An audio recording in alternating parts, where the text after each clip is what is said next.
Eu sou Irã Ravache, psicólogo clínico, especialista em dependência química e saúde mental. Também especialista no tratamento de pessoas que sofrem com o uso de substâncias químicas e suas comorbidades. Hoje eu vou falar a respeito de um tema muito importante: informação e orientação sobre dependência química e suas comorbidades. Vamos falar de prevenção, vamos falar um pouco de alguns detalhes e alguns cuidados, sempre relacionado àquela pessoa que faz o uso abusivo de álcool, outras drogas e medicações. Eu fico pensando em como abordar esse assunto, de que forma delicada que podemos tocar em algo que está assim em todos os noticiários, está na nossa casa, está em diversos lugares. E também dentro das empresas. Porque não podemos esquecer que boa parte do nosso tempo ficamos aqui dentro de uma empresa trabalhando. E muitas vezes trazemos algumas questões de casa, trazemos algumas questões relacionadas aos nossos filhos, que estão em crescimento, outros que já cresceram. E eu fico pensando, como que a gente vai abordar esse assunto? Mas antes de começar esse assunto, eu preciso falar para vocês a respeito do conceito de dependência química. Eu gosto de lembrar que a dependência química, ela parece como uma fórmula mágica, uma solução mágica de uma substância que, de uma certa forma, faz aliviar, nos traz um alívio em relação a qualquer coisa desconfortável. E que, uma vez iniciado, uma vez entrado no processo de uso, eu não tenho condições de suportar a possibilidade de parar. E uma vez não parando e usando de forma obsessiva e compulsiva, ela vai afetar diversas áreas da minha vida, como, por exemplo, a parte física minha, a parte clínica, áreas ligadas aos relacionamentos, a minha vida particular, a minha vida amorosa, a parte financeira, mas principalmente na minha parte profissional. Existem diversas formas de abordar esse assunto. E hoje a gente tem que tomar muito cuidado porque temos algumas informações relacionadas, por exemplo, à internet, né? Não é tudo que você vê na internet, através do YouTube, através do Facebook, o TikTok, né, que vem arrebentando, acabando com você. Não é através dessa forma que a gente vai abordar o assunto.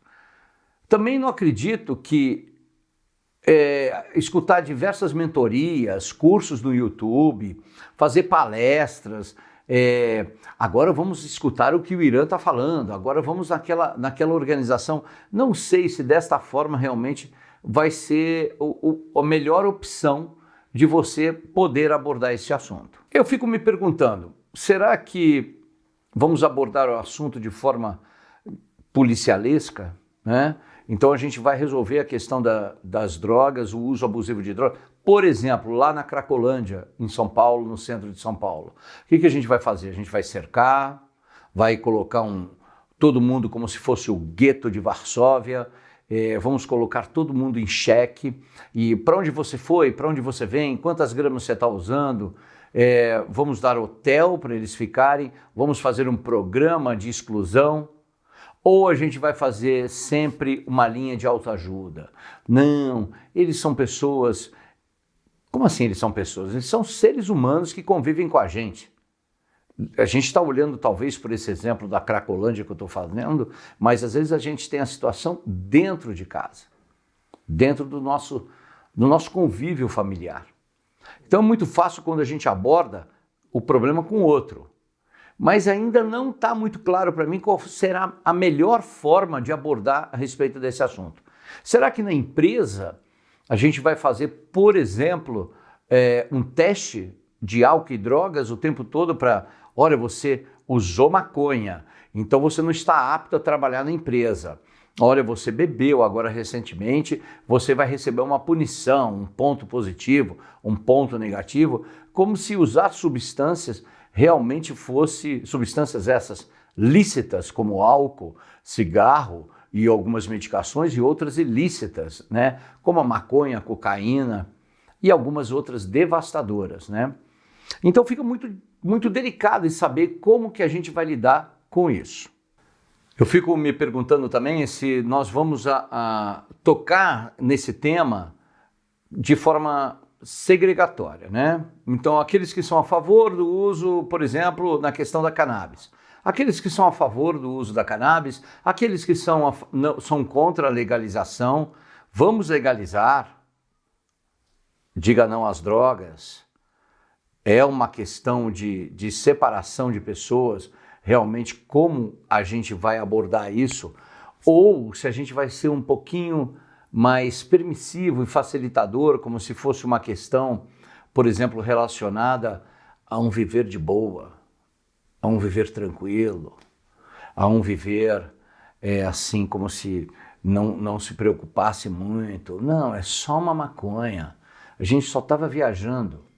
Ou na outra ponta, se é uma questão científica, que você é um DNA hereditário, que você é um quark, e de uma certa forma isso veio passando de geração a geração, isto veio realmente de uma forma muito clínica, porque você tem componentes e personalidades, e não sei se é dessa forma que nós vamos abordar. Porque eu fico me perguntando, será que eu vou realmente passar um medo para a pessoa?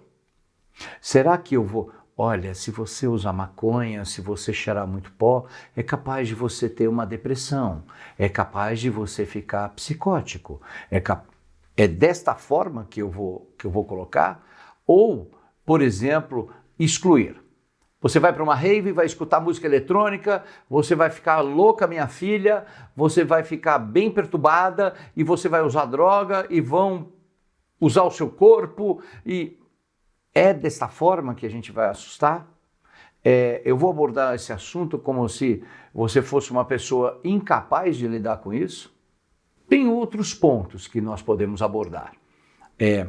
Não vá começar a usar bebida, não vai usar bebida porque provavelmente você vai destruir a sua família, provavelmente se você beber, você vai acabar passando para a maconha a porta de entrada de outras drogas, e vai beber e daqui a pouco você vai destruir todo o seu lar. É muito delicado tudo isso. É muito complexo. De uma certa forma, tudo isso que eu acabei de falar aqui como introdução para contextuar de que forma vamos abordar todo esse contexto, é muito delicado, mas é verdadeiro. Existem pessoas, sim, que têm uma predisposição a usar substâncias, uma predisposição a se sentir um pouco mais confortável com o uso de substâncias, mas não tem o filtro necessário para chegar e falar a famosa frase delicada e salvadora que é: muito obrigado, não quero mais.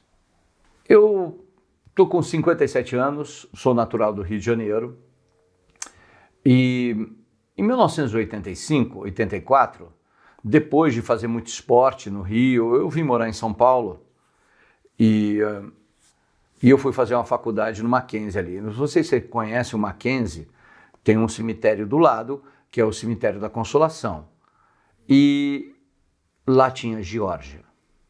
Geórgia mandava eu sentar, eu sentava. Mandava eu ficar em pé, eu ficava em pé. Rola, morto, deita. Eu era o cachorrinho da Geórgia, o tempo todo. Esta mulher me fascinava. Essa garota, né? Na época éramos garotos. E o Geórgia um dia virou para mim e falou assim: Irã, vamos passear com a gente de carro? Não, vamos no cemitério da Consolação fumar um. Eu nunca tinha fumado maconha, já tinha visto maconha várias vezes, e eu fui para o cemitério da Consolação. E lá cheguei, e estávamos numa roda em volta de uma sepultura, coisa retardada, e passou um baseado para um, passou para outro, Geórgia do meu lado, e deu um trago na maconha e passou baseado para mim. Eu nunca tinha fumado, mas como era a Geórgia que estava lá, eu peguei o baseado e fumei como se fosse um pajé.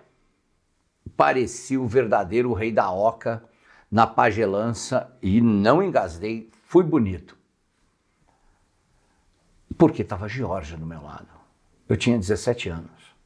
Eu não podia desapontar. Depois, velho, com meu filho com um ano e meio, não, acho que com 2, eu tinha que buscar ele no colégio e eu já tinha prometido várias vezes à minha família, à minha ex-esposa, mãe do Carlos Eduardo, hoje com quase 30, eu tinha prometido que eu ia realmente parar de usar. E eu estava conseguindo.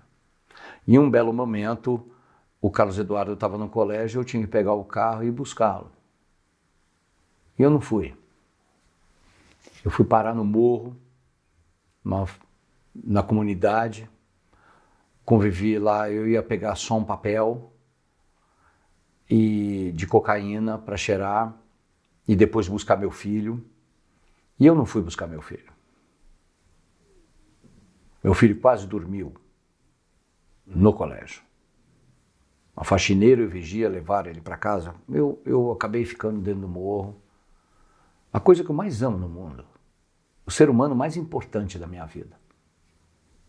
Até hoje eu levo isso no meu coração de forma dilaceradora. Realmente de forma muito profunda. Mas o que eu quero dizer aqui para vocês, e isso me dói muito. Eu fico com muita vergonha quando eu falo isso. Já sofri muito a respeito. Mas o que eu quero realmente falar para vocês aqui, a coisa mais importante que eu quero dizer é o seguinte. Quando que lá atrás, quando a Geórgia, há mais de 30 anos quase atrás, falou para mim, 30 não, 40 anos quase, muito tempo, falou, vamos fumar um. Como que eu ia saber que eu ia ficar desse jeito? Como que eu saberia dizer para vocês a minha predisposição, todas as questões minhas muito delicadas de como eu vou funcionar de forma obsessiva e compulsiva no uso de substâncias? Porque era um uso recreativo, era um uso delicado e ficou muito profundo. O que eu quero falar para vocês é que eu não comecei fumando uma plantação de maconha, eu não comecei cheirando uma montanha de pó. Eu comecei com o cigarrinho dos outros, nem comprava. Então era muito delicado isso.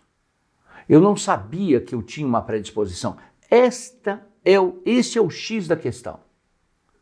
Ah, o pai dele bebeu, a mãe dele era bêbada, os avós bebiam, e ele nasceu, esse rapaz ou essa mulher, e ele não bebe.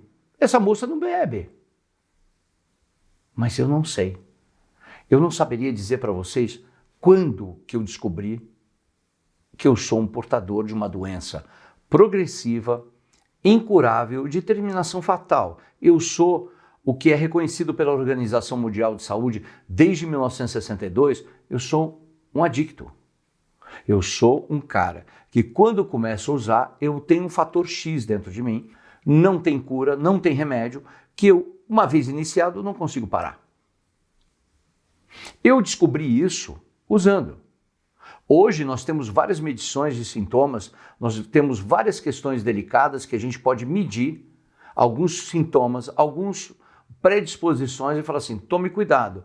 Tudo indica pelo comportamento dessa pessoa que provavelmente ela vai ter problemas com o uso obsessivo, com o pensamento obsessivo e o uso compulsivo de substâncias.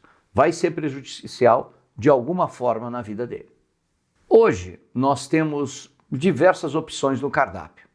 Vamos lembrar que eu tenho um cérebro, que ele é um sistema nervoso central e ele tem um funcionamento. E as substâncias químicas, sejam elas naturais, sejam elas orgânicas, sejam elas pré-fabricadas, estimuladas e mexidas na composição dela em laboratório, como os opiáceos, né, que começaram lá antes da Segunda Guerra Mundial, e todos os laboratórios já mexeram, como a cannabis agora, no oeste dos Estados Unidos e em outros países, estão mexendo em todo o processamento delas. Quer dizer, há um avanço de estudo científico muito forte, muito forte.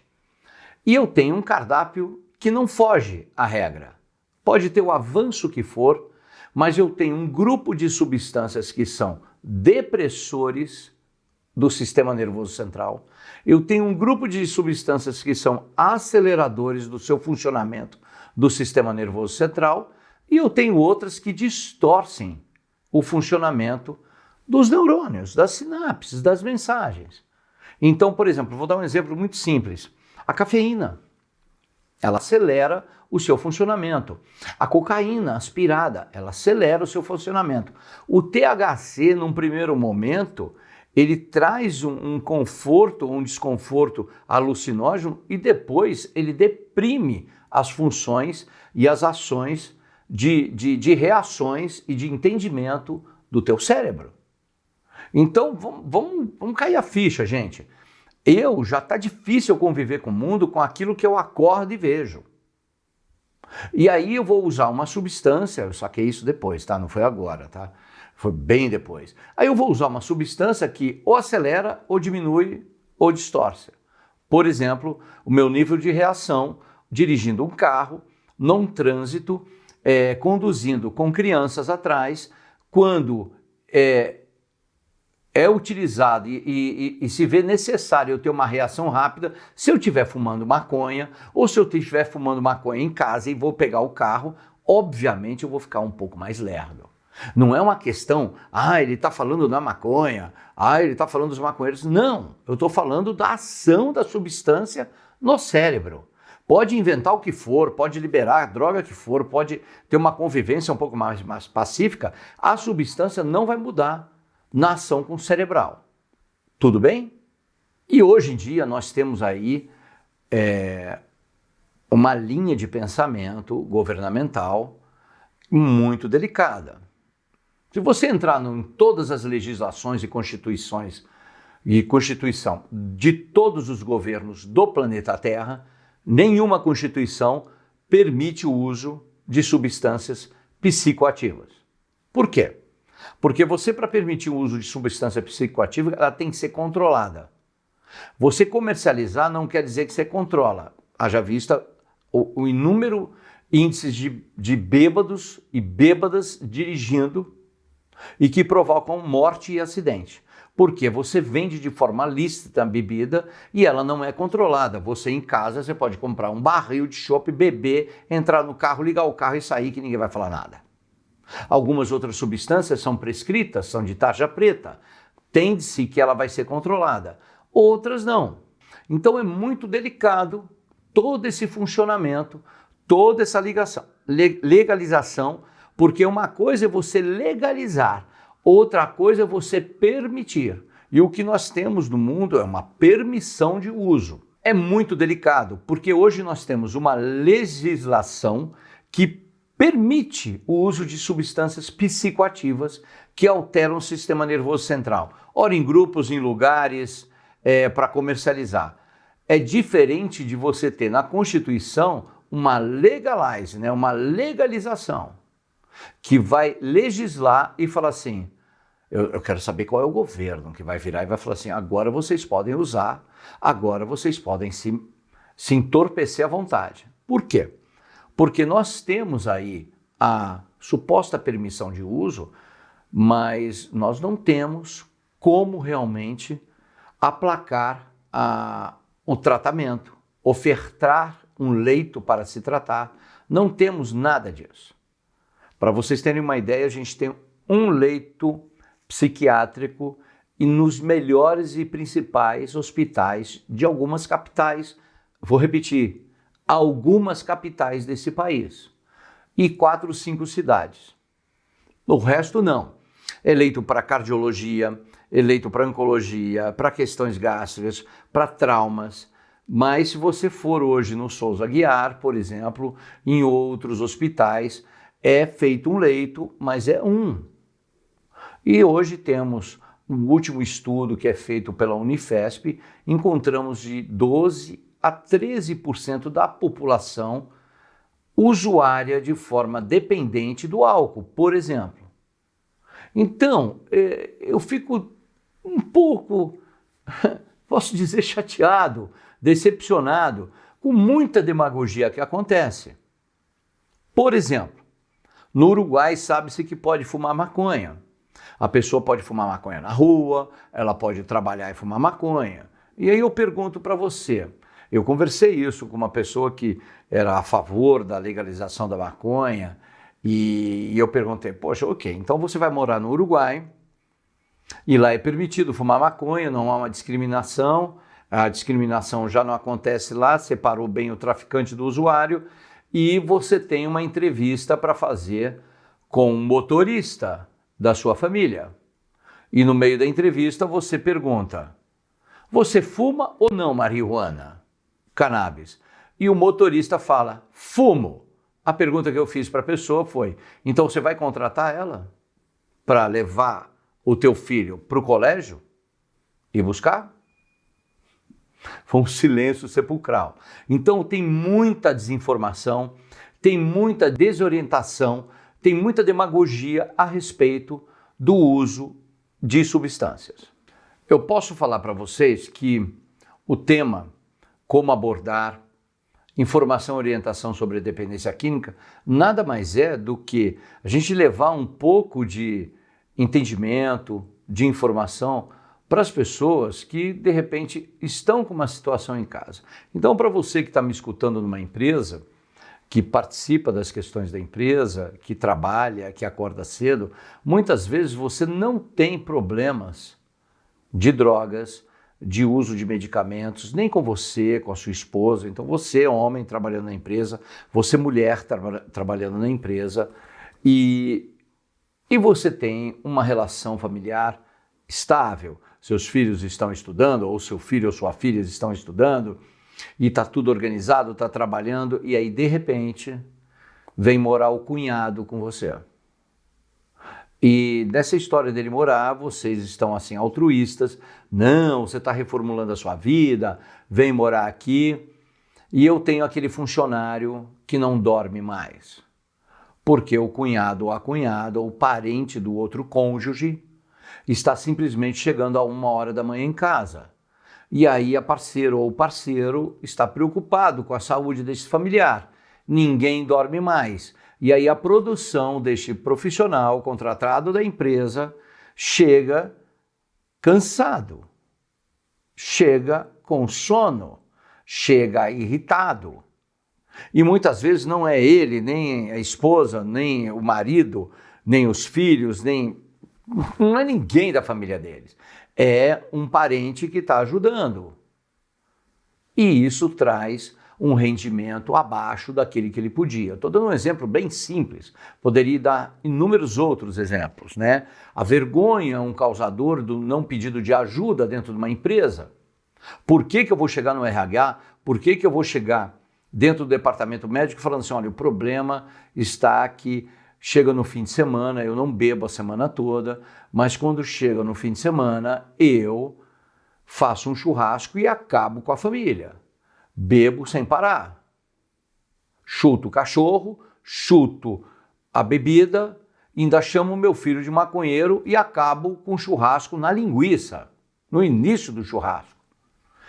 Ao mesmo tempo, eu tenho muita vergonha, eu mulher, de falar a respeito do meu uso abusivo de medicação. Falar o quanto eu funciono em 2 polos, tenho vergonha de ir no psiquiatra, não quero tomar medicação, isso está afetando o meu relacionamento em casa, com a minha mãe, com o meu irmão, com a minha irmã.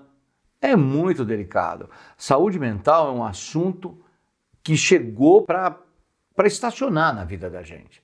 E são inúmeras influências. Não é mais, aquele cara lá tem problema, viu? Eu lembro da minha avó que ela falava assim, Ira, Eduardo, não chega perto daquela gente, porque ele fuma um cigarrinho do capeta. Eu lembro da minha tia que falava assim, nossa, porque hoje fuma cigarro, né? Ou não fuma cigarro. Não entra no carro com ele porque ele é viciado em cigarro. Este moço trabalha tudo bem, mas ele tem aquele problema com a bebida, né? E fazia um gesto. Era muita vergonha. Era muito delicado. Ainda tinha alguns rótulos, né? Ele bebe, mas ele paga tudo em casa. Ele bebe, ele trabalha, mas ele não trai a mulher. Ela é uma ótima dona de casa, ela não dá trabalho. Claro, às vezes a mulher que é a dona do lar, que é uma empresa, cuidar de um lar, né? É praticamente uma coisa exaustiva, está chapada de remédio. O cara também. E vice-versa. Fora as outras inúmeras questões.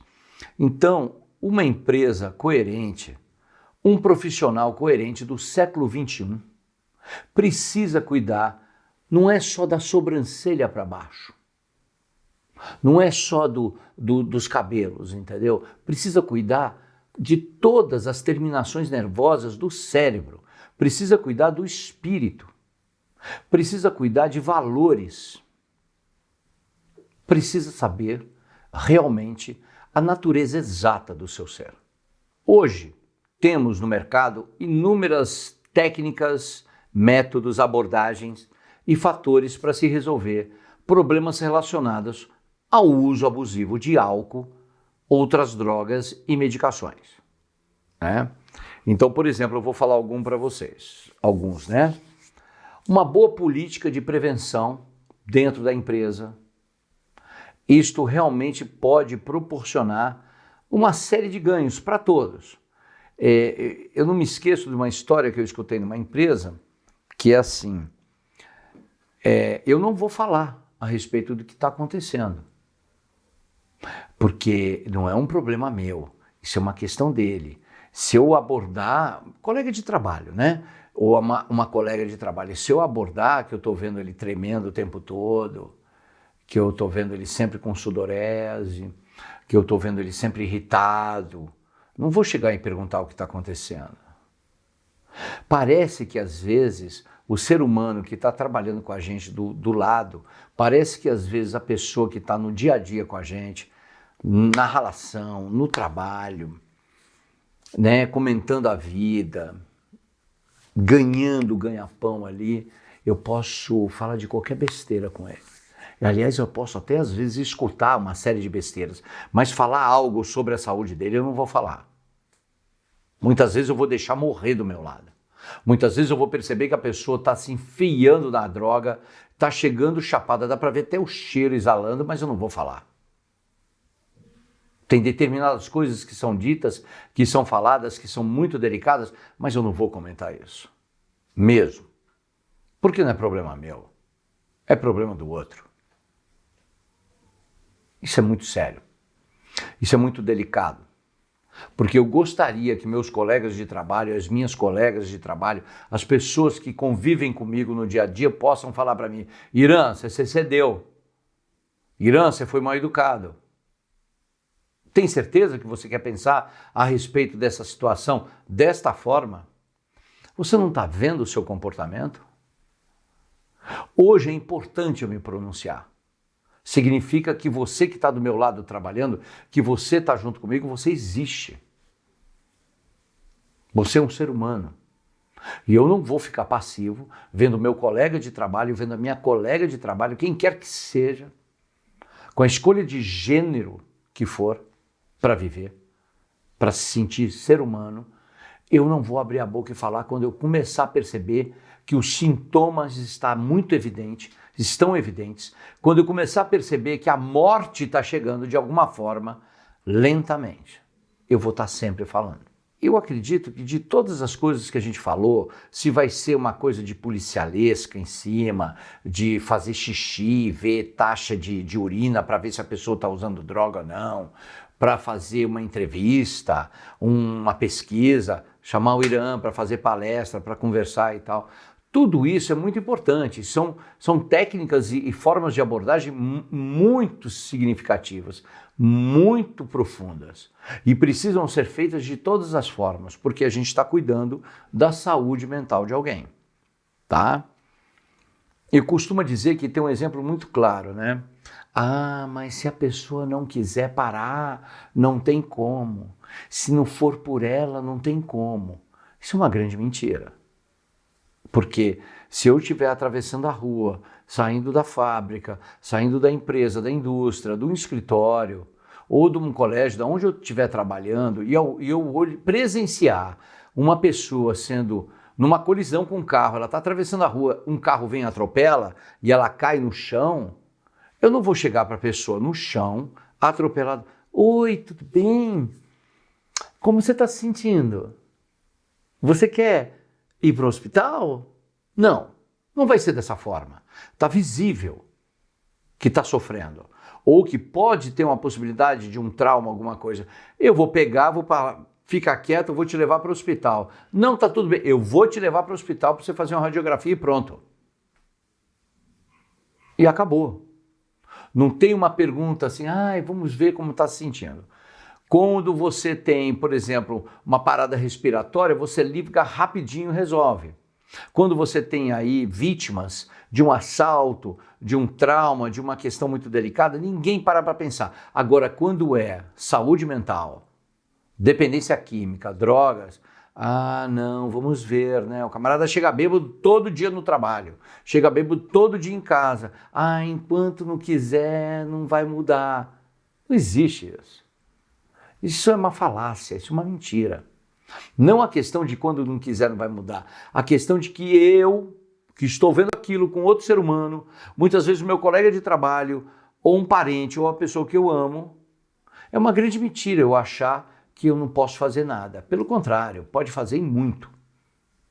Porque, afinal de contas, a forma e a melhor forma de abordar este tema é através de valores éticos, ligados a seus valores mais profundos, questões ligadas à decência, à integridade, a saber o que tem um significado bacana. Acordar de manhã e ser uma boa pessoa não lhe custa nada. Você não tem que comprar isso em lugar nenhum.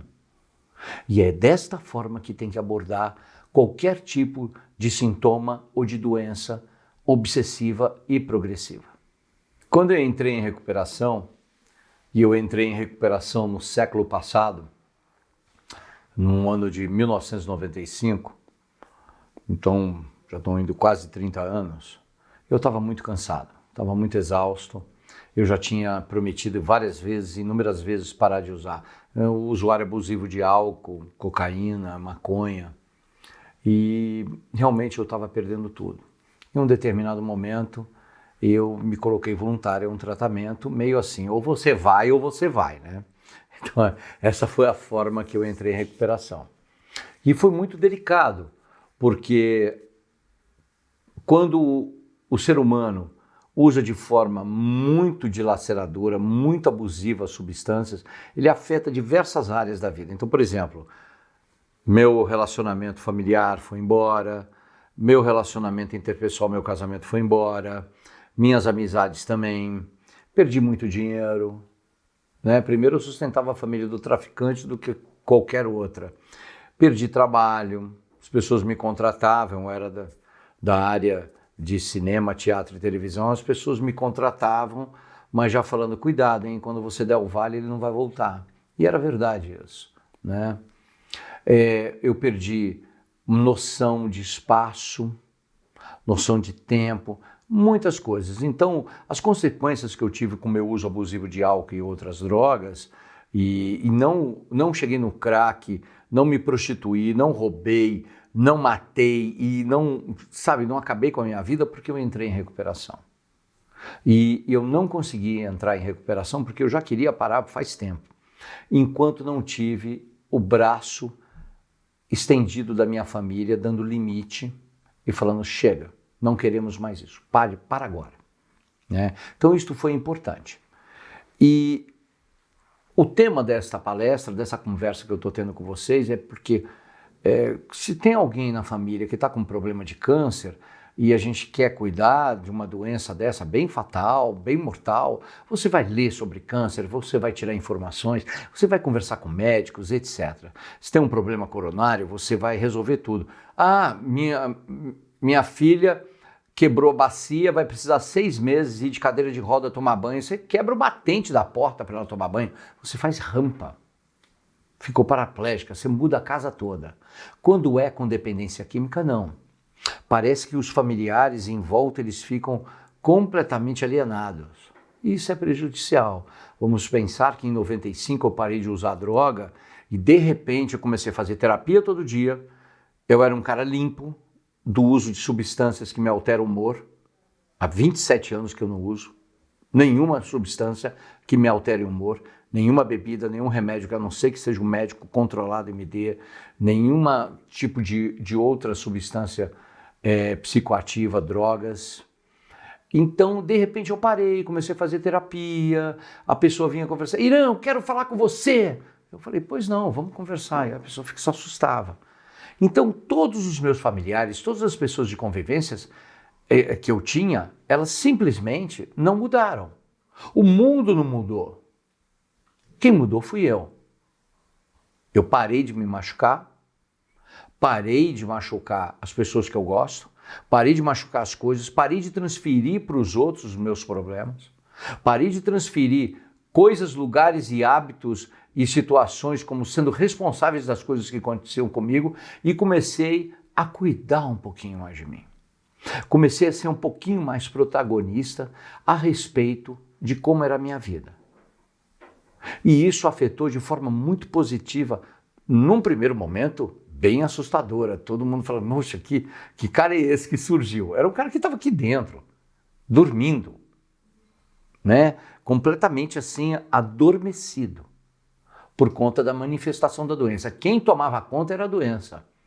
Eu negava, eu pensava coisas e acreditava nessa situação. Então, quem tomava conta mesmo era a doença. Então, foi muito importante eu perceber que a minha família esteve sempre do meu lado. Eu que não escutava, eu que não conseguia enxergar o outro. Então, como é que eu vou ter entendimento se eu não tinha escuta? Só tinha uma forma de ter escuta, sendo o Irã, sendo eu. E não o Irã 21, o Irã 12, o Irã 14, que simplesmente mudava quando eu usava uma substância, vamos lembrar, né? Que me altera o sistema nervoso central e o meu funcionamento.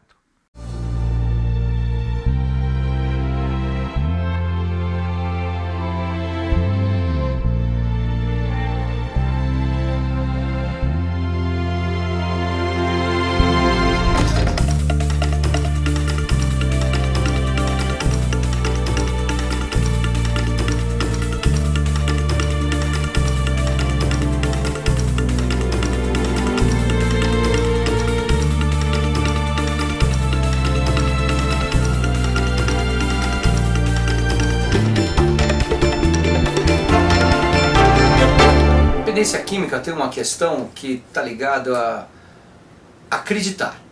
Vai dar certo? Não vai dar certo? Meu filho vai se recuperar? Qual é a chance disso dar certo, essa internação? Quando ele vai parar? Uma série de perguntas que alguns familiares fazem.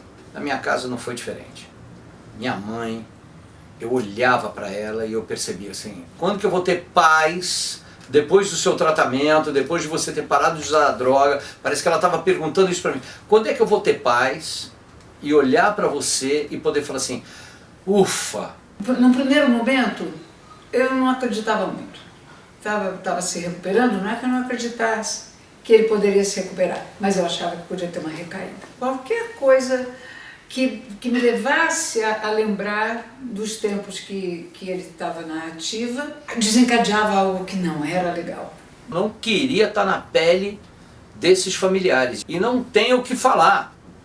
Fui me acostumando que isso é um processo e que ele ia permanecer um processo. Para mim, o detalhe principal, primordial de eu entrar em recuperação foi quando eu pude perceber um pouco de tranquilidade na cara da minha mãe e da família. Eu tenho uma lembrança que é um marco, né, na minha vida, que foi um dia que meu filho, que o Irã, olhou para mim e eu reconheci o olhar dele. Porque até então ele vinha em recuperação, mas eu não enxergava o olhar do meu filho. E esse dia passou a seguinte imagem na minha cabeça. O meu filho esteve sequestrado por muitos anos e ele voltou.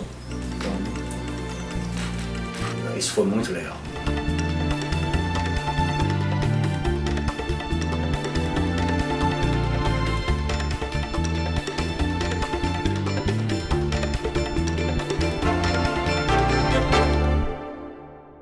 Em um determinado momento, eu fazendo entrevistas e palestras com a minha mãe, Perguntaram para ela, né, porque mãe leoa, né, mãe guerreira, né, faz palestra junto, participa, apoia tudo que o filho ressuscitado, diga-se de passagem, está surgindo.